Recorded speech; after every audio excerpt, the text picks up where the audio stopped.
Have you ever felt like you've hit a dead end? Like the dreams you once held so dear have shattered into a million pieces?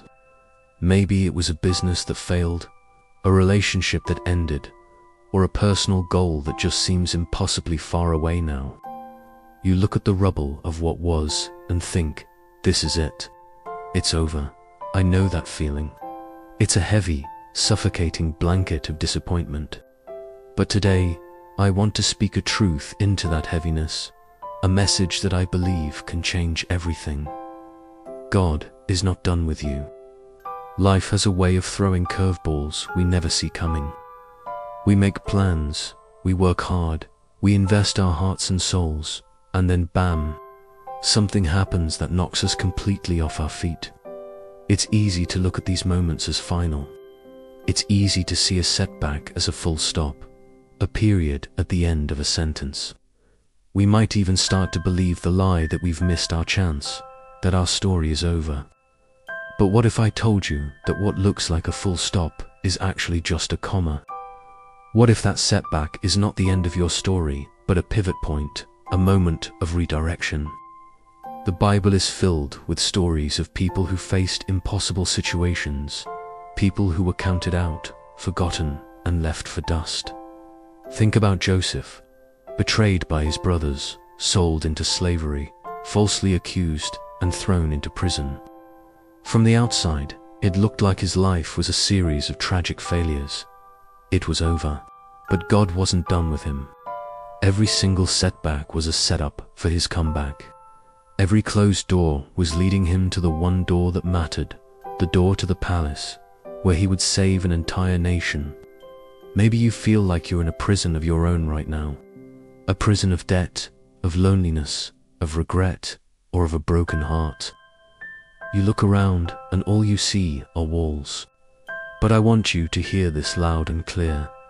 Your current situation is not your final destination. Your setback is not your identity. Just like with Joseph, God is working behind the scenes, weaving together a plan that is far greater than what you can see right now. He takes the broken pieces of our lives, the mistakes, the hurts, the disappointments, and he builds them into a beautiful mosaic. He doesn't just patch us up, he makes us new. After following Jesus for years, on the most important night of Jesus' life, Peter denied even knowing him, not once, but 3 times. Can you imagine the shame, the guilt, the crushing weight of that failure?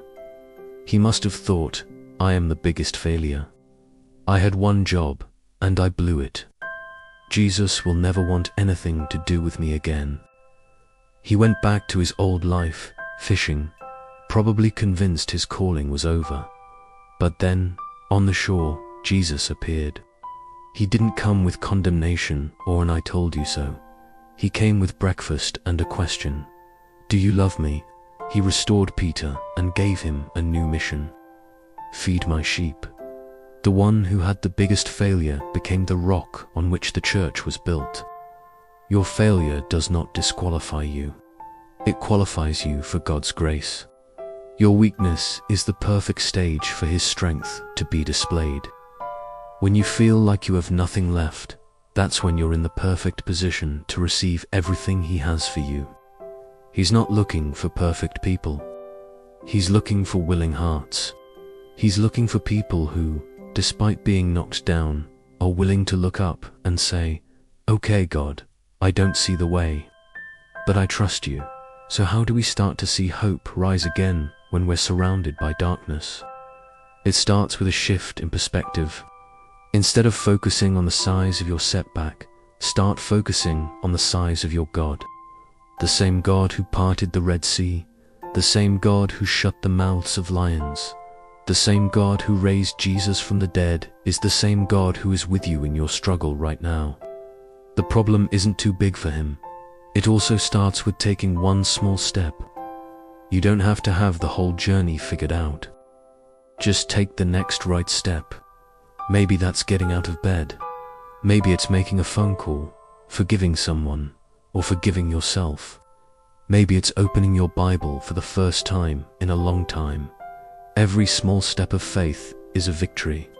It's you declaring that you believe hope is still possible. And remember, you are not alone in this. We all face battles. If you're struggling, please reach out. Talk to a trusted friend, a family member, a pastor, or a professional counselor. There is strength in community, and there is no shame in asking for help. Your mental and spiritual health are so important. Today, let this be a turning point. Let go of the narrative that says you're finished. Release the shame that whispers you're not good enough. Embrace a new story. A story where your setback becomes your testimony. A story where your scars prove you're a survivor. A story where your pain is redeemed for a purpose. God is a God of second chances, third chances, and millionth chances. His mercies are new every single morning. Hope is not just a wish. It is a confident expectation in what God can and will do. And it is rising again in your life, right now. God is not done with you. The best is yet to come. Thank you so much for watching. If this message encouraged you, please like, share, and subscribe so we can continue to spread this message of hope together. We'll see you in the next video.